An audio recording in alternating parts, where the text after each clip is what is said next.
శంబల ఈ పుస్తకాన్ని రచించినది మాస్టర్ శ్రీ శార్వరి గారు. 11వ భాగము పఠనము చేస్తున్నది పద్మజ. 2వ అధ్యాయం కాఠ్మండూ ప్రయాణం గురించి తెలుసుకుందాం. భార్గవ చకచకా ఏర్పాట్లు చేశాడు. ఎక్కడ ఎవరిని పట్టాలో ఆయనకి తెలుసు. నిత్యయాత్రికుడు కదా, శంబల ప్రయాణం అనగానే ఎగిరి గంతేశాడు. ఏదో స్వర్గం నుండి ఆహ్వానం వచ్చినంత సంబరపడ్డాడు. శంబల అంటే స్వర్గారోహణమే. ధర్మరాజు భార్య ద్రౌపదితో సోదరులతో కలిసి హిమాలయాలు ఎక్కాడు స్వర్గారోహణ పర్వంలో. హిమాలయాలు ఎక్కడమంటే స్వర్గారోహణమే.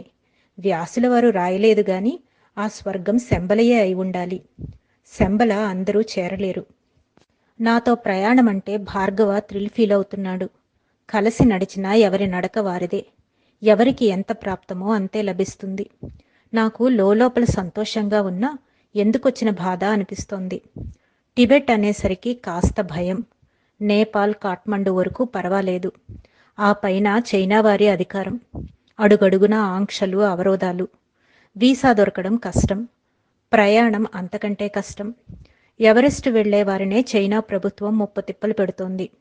అందున ఇండియా నుంచి వచ్చేవారంటే చైనా వారికి మరీ మంట. సవాళ్లు తప్పవు. హోటల్ హిమాలయాలో గదులు రిజర్వ్ చేశాడు భార్గవ.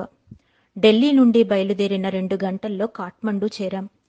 నాకున్నది పుస్తకాల జ్ఞానం, భార్గవాది అనుభవ జ్ఞానం. ఫోటోల్లో హిమాలయాలు అద్భుతంగా ఉంటాయి, కానీ ఎక్కాలంటే తల ప్రాణం తోకకొస్తుంది. కాఠ్మండూలోనే మా కష్టాలు ప్రారంభమైనాయి. భార్గవ తోడు ఉన్నాడన్న ధైర్యం, అనుభవం ఉన్నవాడు కదా. కనీసం మానవ సరోవరం వరకు తీసుకుని వెళ్ళగలడు. అక్కడ నుండి కైలాసానికి ఒక నమస్కారం చేసుకుని తిరిగి రావచ్చు. హోటల్ హిమాలయాలో సామాను పడేసి రిలాక్స్ అయినాము. తర్వాత రెస్టారెంట్లో ఛాయ్ కోసం వెళ్ళాను. నా కాషాయ బట్టలు బాగా ఉపకరించాయి. నన్నొక స్వామీజీగా గౌరవించారు. నిజానికి ఆ కాషాయ బట్టలతోనే నా కష్టాలు ప్రారంభమైనాయి. ఇండియాలో అయితే కాషాయాన్ని అభిమానిస్తారు, ఇతర చోట్ల ఎబ్బెట్టుగా చూస్తారు. కాషాయం కట్టిన వాళ్లను వింతగా చూస్తారు. ప్రతివారు నమస్కరిస్తారు లేదా తప్పుకుపోతారు. హోటల్ హిమాలయాలో ఇండియన్స్ ఎక్కువ కనిపించరు. అందులో శంబలు వెళ్లేవాళ్లు అస్సలు ఉండరు. మానస సరోవర్కి, ఎవరెస్ట్కి దర్శనానికి వచ్చేవారు ఎక్కువ. పర్వతారోహణ కోసం వచ్చే పాశ్చాత్యులు ఎక్కువ. హోటల్ వ్యాపారం బాగానే ఉంది. నా వరకు నేను ఏదో విచిత్ర లోకంలో వచ్చి పడ్డట్టుంది. కమ్మని తెలుగు మాట్లాడేవారు ఒక్కరూ లేరు. నా అంతరాత్మ ఒకటే సణుగుడు, ఏదో మిస్టరీ జరగబోతోందని. ఏమిటో ఈ ప్రయాణం. శంబల వెళ్లేవారిని ఎవరో వచ్చి గైడ్ చేస్తారట. నా కోసం ఎవరు వస్తారు? అదొక పిచ్చి నమ్మకం, ఆరాటం. వస్తూ పోతున్న వారి ముఖాలు చూస్తున్నాను. నా కోసం వచ్చేవారు నన్ను గుర్తించాలి కదా. వారు నా కోసమే వచ్చారని నేను గుర్తించాలి కదా. ఎప్పుడూ లేనంత ఉద్వేగం, ఎప్పుడూ కలగనంత శూన్యత నాలో. అవ్యక్తమైన చైతన్యం. లాన్లో కూర్చొని ఛాయ్ తాగి సిగరెట్ వెలిగించాను. అక్కడ చలికో ఏమో సన్యాసులు, బైరాగులు దమ్ము కొడుతున్నారు. మన దేశంలో అయితే కాషాయ స్వాములు బాహాటంగా సిగరెట్ కాల్చరు. లోపల ఎక్కడో కాల్చినా పొగ బయటకు రానియ్యరు. శిష్యులు ఆ పొగ శేషం చప్పరిస్తారు. దూరం నుండి ఒక పొడగైన వ్యక్తి నన్ను చూసి నా వైపు రాసాగాడు. సరాసరి వచ్చి నా ఎదురు సీట్లో కూర్చున్నాడు. అంతలోనే భార్గవ వచ్చి కలిశాడు. గురూజీ, గమనించారా ఇక్కడ వాతావరణం ఎంత టెర్స్గా ఉందో? ఎందుకంత టెన్షన్? ఒక్క ముఖంలో నవ్వు కనిపించడం లేదు. అన్నీ దెబ్బ ముఖాలు. అక్కడ హాల్లో ప్రేయర్ జరుగుతుంది. పదండి వెళ్ళి చూద్దాం. హోటల్లో ప్రేయరా? తప్పదు గురూజీ. ఈ హోటల్లో బుద్ధ మెడిటేషన్ హాల్ ఉంది. అక్కడ 24 గంటలు ప్రేయర్ జరుగుతుంది. హోటల్కి వచ్చిన వాళ్ళు వెళ్ళి మెడిటేషన్ చేసుకుంటారు. అది ఇక్కడ ఆచారం, సాంప్రదాయం. ప్రేయర్ హాలు చాలా అద్భుతంగా ఉంది. లోపల 10 అడుగుల బుద్ధ విగ్రహం ఉంది. హాలు మహాప్రశాంతంగా ఉంది. Pin drop silent. ఎక్కడి వాళ్ళక్కడ ప్రశాంతంగా ధ్యానంలో ఉన్నారు. ప్రతి ఒక్కరిపైన ప్రేయర్ ప్రభావం ఉంది. ప్రేయర్ హాల్లో 3 విభాగాలున్నాయి. ఒక దానిలో బుద్ధుని విగ్రహం ఉంది. బుద్ధుని విగ్రహం ఉన్న దానిలో బౌద్ధులు మాత్రమే ధ్యానం చేస్తారు. రెండవ హాల్లో ఏ మతం వారైనా మెడిటేషన్ చేసుకోవచ్చు, ఏదైనా చేసుకోవచ్చు. మూడవది మాలాంటి వాళ్ళ కోసం, అంటే కాషాయ ట్రేడ్ మార్క్ ఉన్నవారి కోసం. అందరూ చేసేది ప్రేయరే కదా, తేడా ఏముంది అని అడిగాను భార్గవను. ఇక్కడ భార్గవ నాకు గైడు. భార్గవ వివరించాడు. ఇక్కడ ప్రేయర్ 2 రకాలు గురూజీ. ఏదో ఒక దేవుని పేరుని చేసే ప్రేయర్, అది పూజానంతర ఆరాధన, అనుష్ఠానం. అది ఎవరి ఇష్టం వారిది. ఓ భగవంతుడా, నాకు ఈ పని చేసి పెట్టు అనే అర్థింపు ఉంటుంది. రెండవది జస్ట్ మెడిటేషన్, అందులో మనస్సును శూన్యం చేయడం. అది మానసిక పూజ. అందులో దేవుడు ఉండడు, దెయ్యము ఉండదు. అంతా స్పేస్, అంతా శూన్యం. శూన్యంలో లయించిపోవడం. అందులో అభ్యర్థన ఉండదు, హృదయం నిర్మలం కావడమే. ఇక్కడ ప్రార్థన ఎప్పుడూ శూన్యంపైనే. నిమిషంలో అతేంద్రియ లోకాలకు వెళ్ళడం జరుగుతుంది. ప్రేయర్ పూర్తయ్యేసరికి ఒక అతను వచ్చి నా పక్కన కూర్చొని నేను ఎప్పుడు కళ్ళు తెరుస్తానా అని చూస్తున్నాడు. అతని ముఖ సౌందర్యం చూస్తే టిబెట్ వాడని తెలుస్తోంది. ఎక్స్క్యూజ్ మీ స్వామీజీ అన్నాడు నన్ను చూస్తూ. ప్లీజ్ చెప్పమన్నట్లు చూశాను. మీతో పర్సనల్గా మాట్లాడాలి. జస్ట్ ఫ్యూ మినిట్స్ అట్లా బయటకు రండి అన్నాడు. నేను భార్గవ వైపు చూశాను. ఎవరి వ్యక్తి అన్నట్లు. అతని వెంట వెళ్ళాలా వద్దా సందిగ్ధం. వెళ్ళమని సంకేతించాడు భార్గవ. అతని వెంట నేను ప్రేయర్ హాల్స్ దాటి లాన్లోకి వచ్చాం.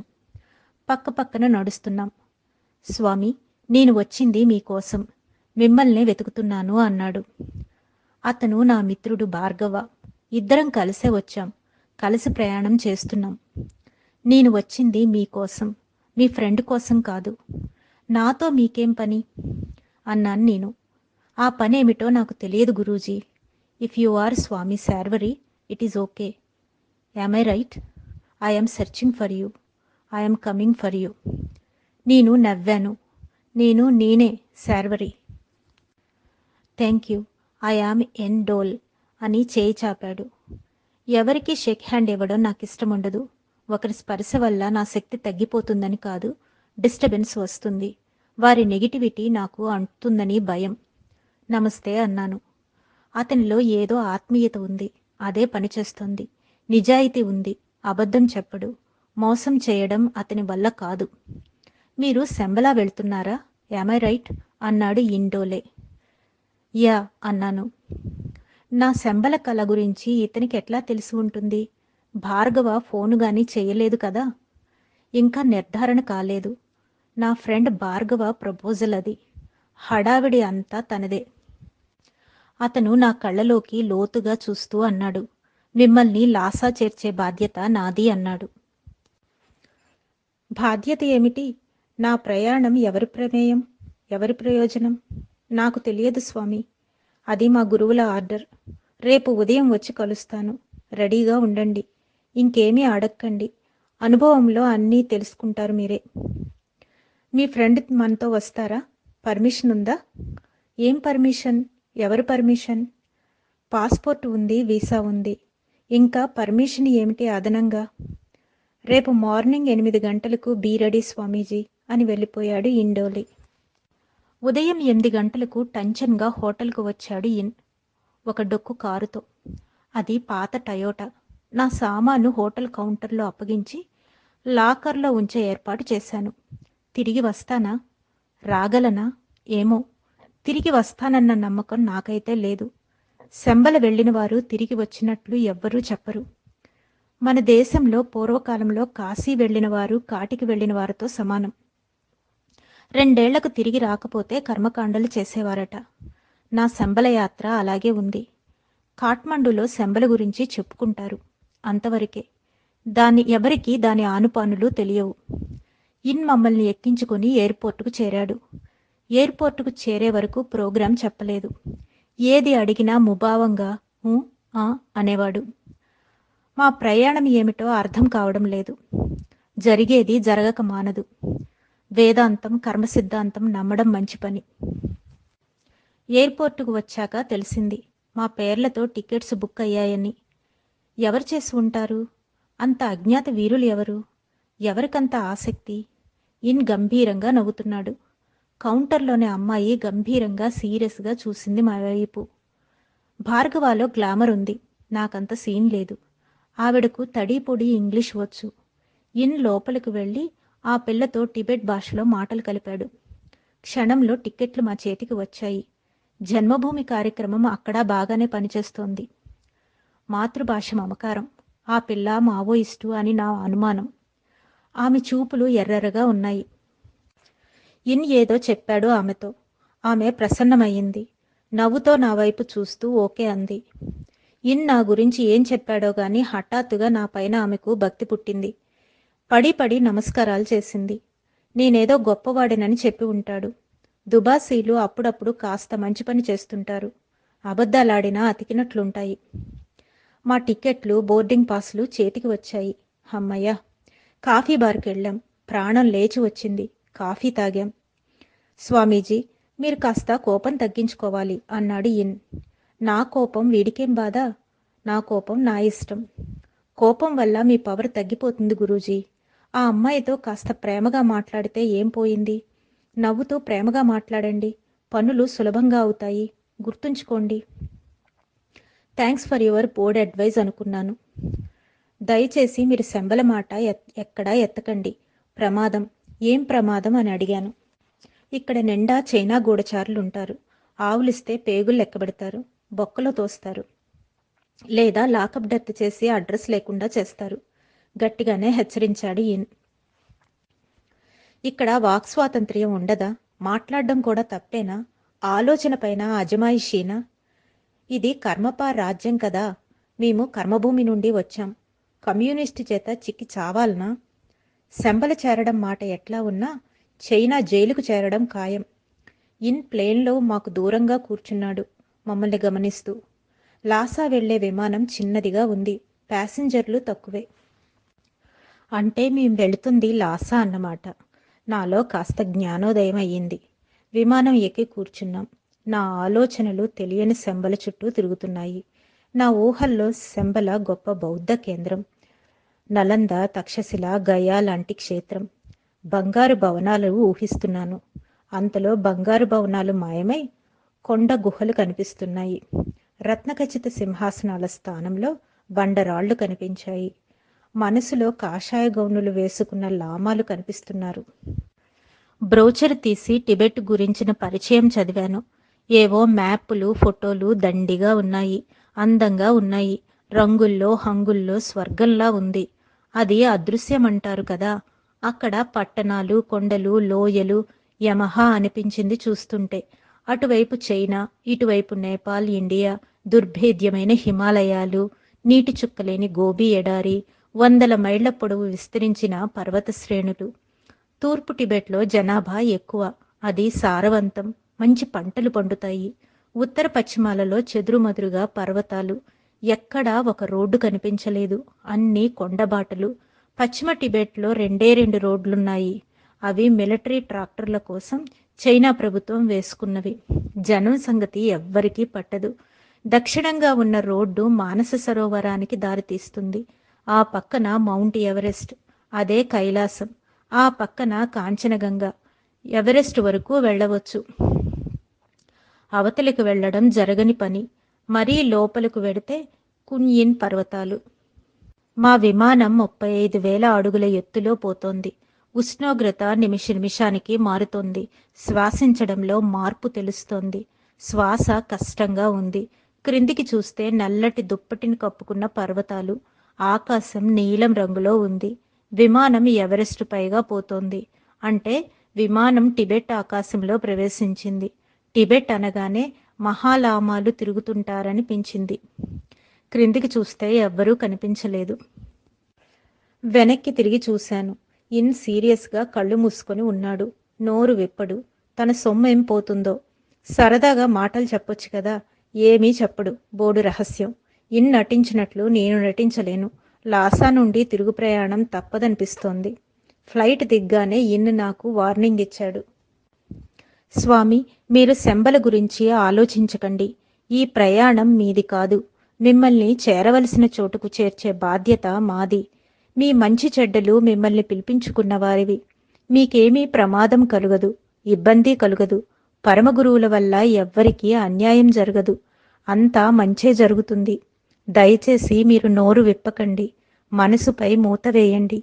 హాయిగా ధ్యానం చేసుకుంటూ ఉండండి. కాగల కార్యం మహాత్ములే చేస్తారు. లాస సముద్ర మట్టానికి 12,000 అడుగుల ఎత్తు. మీరు అడ్జస్ట్ కావడం కష్టం. పర్వాలేదు, నేను యోగం చేస్తాను అని చెప్పాలనిపించింది. అటు చూస్తే ఒక కోటలాంటి భవనం కనిపించింది. నా దృష్టి మళ్లిన వైపు చూసి ఇన్ అన్నాడు, ఇది లాసాలో గొప్ప ఆకర్షణ స్వామి.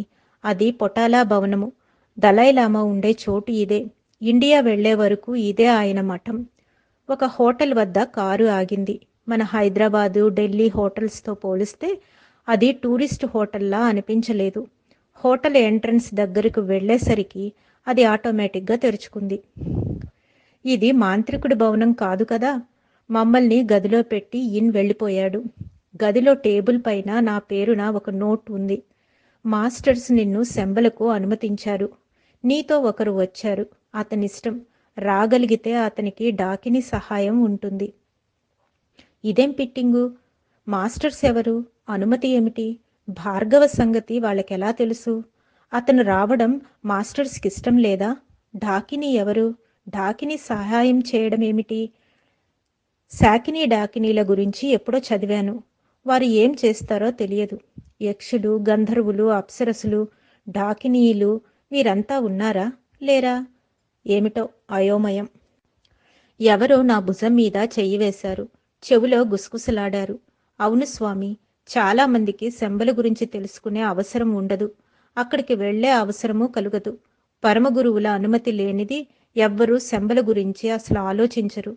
అంటే శంబల అంత నిగూఢమా, అతి రహస్యమా? నా ప్రశ్న, నా ఆలోచన. అవును స్వామి, అంతా నిగూఢం, గోప్యం, అంతా పవిత్రం. ఇక్కడ ఉండేది మీలాంటి మనుషులే. అందరూ యోగులు, తపోనిష్ఠులు. అంతా ఆత్మశరీరులే. సూక్ష్మ శరీరాలు స్థూల ప్రజ్ఞకు కనిపించవు. అందున వీరు శరీరం లేకుండా ఉంటారు. అయినా ప్రపంచానికి వీరి అవసరం ఎప్పుడూ ఉంది. భౌతిక శరీరాల మరణంతో నశించిన తరువాత వీరు జన్మిస్తారు. వీరివి కారణ శరీరాలు. ఇక్కడ ఎవ్వరికీ ఆయుర్దాయం ఉండదు. ఎంతకాలమైనా జీవిస్తూ ఉంటారు. ఇక్కడ సమాజానికి చట్టాలు అనవసరం, నీతి సూత్రాలు అనవసరం. అందరూ నీతివంతులే. అందరి లక్ష్యం ఒకటే, మానవ వికాసం. ప్రపంచంలో ఆధ్యాత్మిక వికాసం కలిగించటం ఒక్కటే ఇక్కడ వారి లక్ష్యం. నేను అడిగాను, ఇంతకీ శంబల ఎక్కడ ఉంది బాబు? నాకు తెలియదు. అతని సమాధానం మూర్ఖంగా, అజ్ఞానంగా. పోనీ శంబల వెళ్ళి వచ్చిన వాళ్లను నువ్వు చూశావా? ఎవరైనా తెలుసా?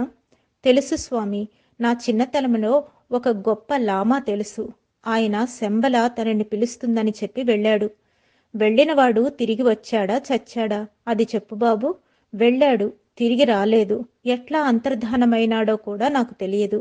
ఇంతవరకు శంబల వెళ్ళినవారు తిరిగి రాలేదు. అంతవరకు చెప్పగలను. నిజమా? నాకు చెమటలు పోశాయి. పోని, నాకు ఒక మంచి లామాను చూడాలని ఉంది. నీకు తెలిస్తే నాకు పరిచయం చేయగలవా అని అడిగాను.